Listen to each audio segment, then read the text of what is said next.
E aí, galera das letras e simpatizantes, tudo bem com vocês? Meu nome é Leon, eu sou estudante de Letras Português da Federal e hoje eu vou apresentar aqui para vocês como organizar os elementos complementares ao texto acadêmico, ok? Sejam as imagens, as tabelas, os gráficos, esse tipo de coisa.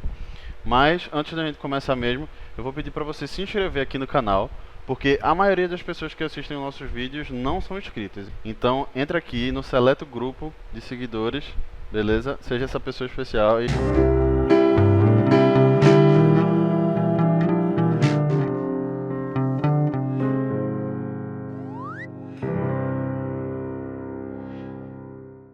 já se inscreveu, deu like, compartilhou, ativou o sininho, tudo aquilo. Beleza. Então, vamos lá. Antes de qualquer coisa, a primeira coisa que a gente tem que ter na cabeça é a diferença entre as tabelas e os quadros. As tabelas, elas são preocupadas em passar uma informação, dados muito mais quantitativos, beleza? Ou seja, números. Enquanto os quadros, eles são muito mais focados em passar dados ou informações qualitativas, ou seja, descrever alguma coisa e, enfim, basicamente isso. Aqui nesse exemplo a gente consegue ver perfeitamente, certo? Como na tabela, que é esse aqui de cima, a gente tem muito mais números, certo? Então a gente tem os produtos, certo? A e B, o preço deles, que é dado em número, em reais, né? Aqui, caso a gente esteja no Brasil, e os itens vendidos. É importante sempre, e nessa tabela aqui tem esse pequeno problema, a gente sempre colocar a unidade de medida daquele número que a gente está colocando, beleza? Então aqui deveria ter os reais e aqui nos itens vendidos deveria ter unidades ou alguma coisa do tipo. Aqui embaixo nos quadros a gente já vê também que é muito mais focado em texto, certo? Então a gente tem o nome das pessoas, o trabalho delas e por último o sintoma que ela estava sentindo, né? Deve ser alguma coisa de saúde aqui, beleza? Alguma coisa médica, nesse exemplo aqui que eu trouxe. Bom, e aqui vai algumas dicas para a gente conseguir fazer bem essas tabelas ou esses quadros. Primeiro de tudo, o imprescindível é a objetividade na sua tabela, certo? Tanto no design quanto no conteúdo dela, ela precisa ser extremamente simples, tem que ser uma coisa clara e objetiva, tá? Então não pode ter um design muito exagerado e os dados têm que ser assim facilmente entendíveis por eles mesmos. A pessoa que tem que estar lendo, ela tem que entender só de olhar para o quadro ou para a tabela, ok? Em relação ao tamanho, se o seu quadro ou a sua tabela for grande demais, é interessante que você coloque isso como um anexo do seu trabalho. Aí, se essa tabela ela for ocupar mais de uma página, o ideal é que na última fileira você coloque continua ou continuação e na próxima página você repita o cabeçalho, certo? Que aqui a gente vê essa parte de produto, preço, itens, ou nome, especialidade e observação. E daí em diante você continue com seus dados ali, beleza? E por último, mas também muito importante, é que você repita a fonte, o tamanho da fonte, tudo certinho, de que você já está usando no corpo do texto, tá? E aí deixando os quadros e as tabelas de lado, a gente vai agora para as imagens e para os gráficos que a gente vai usar no nosso trabalho. É interessante que você coloque essas imagens em preto e branco, tá? Porque provavelmente é a cor da impressão com que a pessoa que vai ler vai, enfim, imprimir, né, o seu trabalho.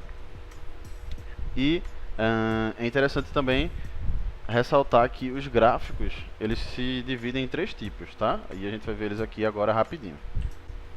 Bom, para situações onde a gente quer mostrar a diferença no número, na quantidade ou no volume de determinado dado, a gente use gráfico de barra, certo?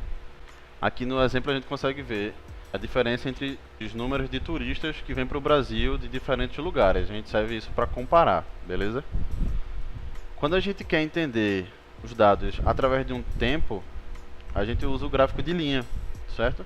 E aí a gente vê aqui valor líquido e custo, provavelmente é um gráfico de alguma empresa. A gente consegue ver esses valores ao longo do tempo, né? Aqui no exemplo é ao longo dos meses, ok? E quando a gente quer entender a diferença entre a proporção dentro de números, a gente usa o gráfico de pizza, certo? E aí a gente geralmente divide em porcentagem, né? Aqui no exemplo a gente vê o percentual de vendas de algodão doce por idade, certo? Dos consumidores. Então 20% para de 13 a 19 anos, 8% para até 12 anos e assim por diante. Agora, e lá no texto, como é que eu faço isso? Como é que eu coloco isso na prática? Bom, eu fiz essa espécie de formulazinha, beleza? Mas a gente pode já acompanhar diretamente aqui no exemplo, aqui no canto superior direito. A primeira coisa que a gente vai colocar é a descrição daquilo que a gente está colocando ali embaixo, ou seja, se for uma figura, a gente vai colocar ilustração ou imagem.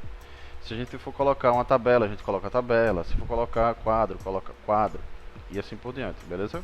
Para qualquer coisa que você for colocar. Depois a gente vai colocar um número, e esse número vai representar a ordem da coisa que eu estou colocando. Por exemplo, se eu colocar 3 tabelas no meu trabalho, na primeira eu vou colocar 1, na segunda 2 e na terceira 3, certo? Normal, bem intuitivo. Depois a gente vai colocar um travessão, e depois a legenda, como a gente já colocaria, como a gente está acostumado a colocar nos nossos trabalhos, beleza? Aí logo em seguida a gente vai colocar a tabela em si, certo? Aqui no exemplo é uma tabela, mas pode ser qualquer coisa. E no final, embaixo, a gente vai colocar a fonte da onde a gente tirou aqueles números, caso a fonte não seja você mesmo, certo? Se a gente está tirando esses dados de outro lugar, a gente tem que colocar isso como fonte. Aqui no caso, é uma tabela do IBGE. Bom, e as listas de elementos é algo opcional, tá? Antes de qualquer coisa, é bom você saber que é algo opcional, mas que você pode querer colocar caso no seu trabalho exista uma longa, enfim, fila de elementos que você usou, tá? É opcional que você coloque, mas é interessante para que seu trabalho fique ainda mais organizado. Caso você tenha colocado vários grupos de imagens e enfim, de elementos visuais no seu trabalho, por exemplo, eu coloquei 5 gráficos, 7 ilustrações. Então você pode fazer listas independentes. Uma lista só para o gráfico, uma lista só para as ilustrações, beleza? E aí como é que vai ficar isso no papel? A gente vai repetir aquilo que a gente coloca em cima do elemento no texto, certo? Ou seja, a gente vai colocar a figura, o número, travessão, a legenda, vai dar um espacinho e vai colocar, por último, a página onde aparece esse elemento no texto, ok? A gente repete tudo que a gente vai colocar lá e, muito importante, a gente coloca a página onde aparece aquilo no texto, beleza? Bom, é isso pessoal, eu vou ficando por aqui. E de novo, se você não é inscrito no canal, eu te peço de novo para que você se inscreva, deixe seu like, compartilhe com aquele seu amigo, porque vida de universitário é complicada. E se você ainda não conhece o Parafraseando, a gente tem muita coisa aqui legal no canal. Já teve live, vai ter mais ainda. A gente tem um podcast só sobre o universo das letras, beleza? Então dá uma olhada aí e a gente se vê na próxima. Tchau, tchau.